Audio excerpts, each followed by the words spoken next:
So we're all God, or we're all source. We use those words frequently when you ask us to. We don't use the God word so much because you have mindsets about what you think God is. And it doesn't jive with what we know that source energy to be. In other words, man thinks God is petty and immature and punishing. And that you should be God-fearing.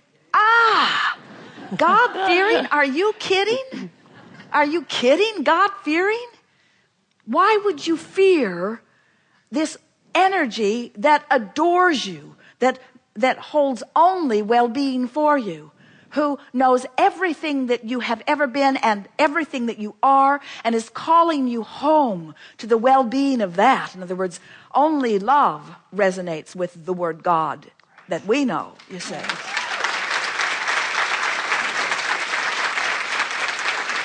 So perhaps I'm overthinking.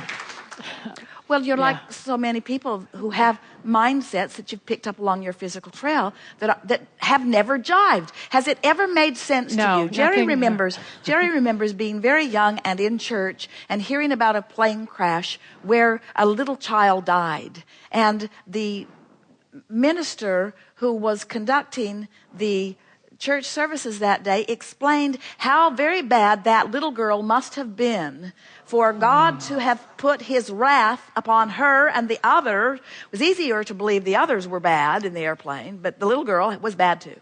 Wow. And that was the last day Jerry went to church. Yeah. Because it was so illogical. That made no sense at all to him. It didn't jive with, even at his early age of knowing what love was and what God was. It just didn't make any sense. And so it's so exhilarating when you begin having your personal journey into conscious awareness of who you are. We loved the poignant question that you put forth, because you said, my mother made her transition, and where is she? But then you said, who am I?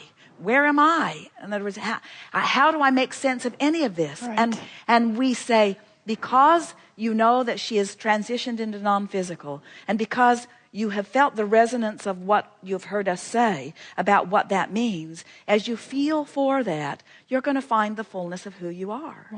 And don't you love knowing that you can find the fullness of who you are, and be it in a moment of feeling robust and frisky and wonderful and loving, and you can focus on something and be right out of it, but it doesn't mean that still doesn't exist. In other words, all of the evil that man wants to point to is only his exaggerated exploration away from the fullness of who he really is.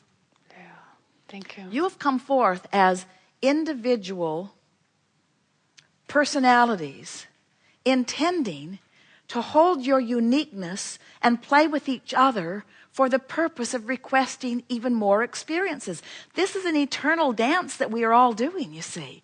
And so the more you interact with one another, not saying we're all one and trying to make everything the same, but saying we're all unique and therefore expanding, and you make all your effort in aligning with who you really are with that one signal of well-being, while you explore the delicious details of variety. Saying we are all one is a little bit like wishing the only color was white. Right. It would be so much simpler if there was only one color, white. And we say, not really. It'd be hard to find your way around. It's so nice that there's so much variety, so much depth, so much contrast, so much one thing playing off of another thing. Yes. In all regards, you see. And that's not oneness, that's variety.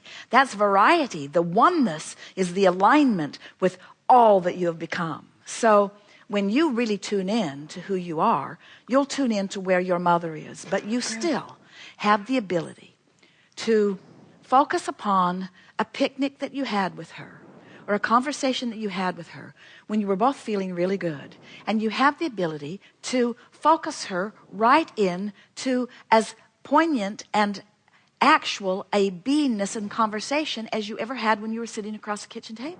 Wonderful. In other words, she hasn't dissolved into a soup where she is unattainable. That's what I thought. You summon her through focus. But, was this good? But what goes wrong with so many people when they begin the specific summoning is they summon from a problematic point of view. Oh. They summon from, are you still mad at sister so-and-so? Or you, we still haven't found the money you buried. Or So the key is you got to first be in the vortex, and then you can focus your mother or anyone. You could focus Van Gogh. That's how it's done. Into your own paintbrush. You could focus Beethoven into your own ability to compose. In other words, are you getting what we're saying? Yes. You don't need them because you have your own ability, and you wouldn't really be getting only them because it would be a blend of that which you are and that which they are. But what we're getting at is we're not in a soup.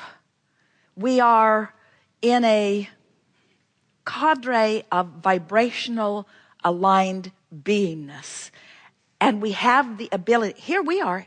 You summoned us from the soup, and we seem pretty pointed to the specifics of what you're asking. Right. You see what we're getting yes, at? I do. That's clearer. That's the best way of explaining it. Can I ask one more thing? Endlessly. Thank you. When my mother died, it was a beautiful experience for me. I loved who I was during that time. It was just... You know why? It's pure love. You know why? Because when someone is making that transition, the inevitability of it causes you to let go. Yeah. And when you let go, you become you were swept into that same energy. So you knew the love and the well-being of all of that. That's why funerals it's a really fun place to hang around. Yeah. Because I miss it so much. Because there is say again. I miss it so much. That feeling of love. It was but it would be. It doesn't have to go away or to fade. Yeah. You just have to know what it was and why it was. Yeah. And the reason that it was there is because you weren't trying to have you weren't trying to make something happen. You weren't trying to keep something from happening. Right. You weren't trying to dictate. You were in a total state of allowing. You see. It's beautiful. It is beautiful. It is beautiful. It is beautiful. Thank you. You see, sometimes, let's talk about the feeling of being in the vortex. Sometimes it feels like interest. Ooh, interest. Like, ooh, I want to think more about that or talk more about that. Sometimes it feels like love. Just the kind of love that just turns you inside out. That feeling of love. Sometimes it feels like passion. Or sometimes it feels like sometimes it translates physically. Esther says to Jerry on a pretty regular basis, I wish that I had practiced cartwheels when I was little because so often I want to turn a cartwheel. She doesn't try it physically, but she feels like she would like to, you see. Yes. And so the feeling of the vortex it's a variance of feelings, but it's always empowering, it's always confident, it's always well-being. It's always a feeling of exhilaration, somewhere between exhilaration and comfort. It always feels good. But the variance in it has to do with the specifics of the focus of it. In other words, generally focused in the vortex just feels like a comfortable place to hang out. Comfort is the word that we would use. Specific focused within the vortex feels like passion. It makes you want to tell everybody you know what you're thinking about, whether they're ready or not. Right.